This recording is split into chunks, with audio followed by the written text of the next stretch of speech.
পাকিস্তানের সবথেকে চতুর, দক্ষ এবং পেশাদার এলিট ফোর্স হচ্ছে স্পেশাল সার্ভিস গ্রুপ বা এসএসজি।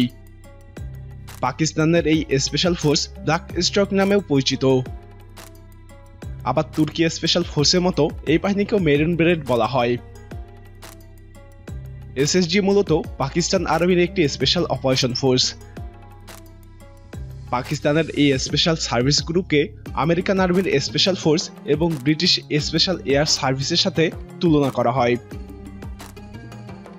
সম্পূর্ণ গিয়ারে অর্থাৎ পুরোপুরি আর্মড অবস্থায় 12 ঘন্টায় 36 মাইল এবং 50 মিনিটে 5 মাইল অতিক্রম করার ট্রেনিং প্রাপ্ত এই এলিট ফোর্স 1956 সালে পাকিস্তান আর্মি এর সৃষ্টি করে। এই বাহিনীকে নিয়ন্ত্রণ করে পাকিস্তানের গোয়েন্দা সংস্থা আইএসআই। এমনকি সদস্য বাছাইও আইএসআই এর গোয়েন্দা তথ্যের উপর ভিত্তি করেই নেওয়া হয়। এই স্পেশাল ফোর্সের সদস্যর সংখ্যা কত তা খুবই গোপনীয়, তবে ধারণা করা হয় 6 থেকে 7,000 সদস্য রয়েছে তাদের। Airborne training, hand to hand fight এবং মরুভূমি, পাহাড়, জঙ্গল কিংবা সমুদ্র সহ বিভিন্ন পরিবেশে যুদ্ধ করানোর জন্য এদেরকে 9 মাস ট্রেনিং করানো হয়। এই ট্রেনিং এতটাই ভয়াবহ যে সেরাদের বেছে নেওয়ার পরও প্রতি 4 জনের মধ্যে মাত্র 1 জন ট্রেনিং শেষ করতে পারে। এদের সদস্য সংগ্রহে কিছু অদ্ভুত শর্ত জুড়ে দেওয়া হয়েছে। যারা যোগ দিতে ইচ্ছুক তাদের বয়স 25 থেকে 39-এর মধ্যেই হতে হবে। কমপক্ষে 5 বছর পাক সেনাবাহিনীতে কর্মরত হতে হবে। 1 মিনিটে 40টিরও বেশি পুশ আপ দিতে হবে। একই পরিমাণ সময়ে 40 বার মাটিতে বসতে এবং উঠে দাঁড়াতে জানতে হবে। সামরিক পোশাক পরে অস্ত্র নিয়ে 30 মিটার সাঁতার কাটতে জানতে হবে। এসএসজি কমান্ডো অভিযান পুরোপুরি গোপন করা হয়। পাকিস্তানের মিডিয়াতে তাদের নিয়ে সংবাদ পরিবেশন এক প্রকার নিষিদ্ধই বলা চলে। স্নায়ু যুদ্ধের সময় আমেরিকান স্পেশাল ফোর্সের পাশাপাশি এসএসজি যুদ্ধ করেছে।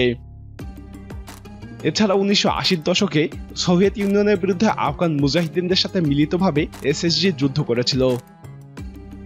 ভারত এসএসজির বিরুদ্ধে অভিযোগ এনেছিল এরা কাশ্মীরে ভারতীয় বর্ডার গার্ডের উপর একাধিক আক্রমণ চালিয়েছে, যদিও এর কোনো প্রমাণ এখনো তারা দেখাতে পারেনি।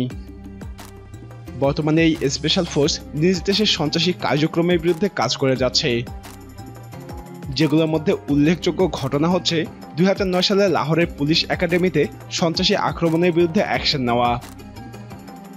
এছাড়াও একই বছরে পাকিস্তানের মিলিটারি সদর দপ্তরের সন্ত্রাসীদের আক্রমণের পর বন্দীদের সফলতার সাথে উদ্ধার করে এসএসজির কমান্ডোরা। পাকিস্তানের সাবেক সেনাশাসক জেনারেল পারভেজ মুশাররফ সহ অনেক বিখ্যাত ব্যক্তি অতীতে এসএসজির সদস্য ছিলেন।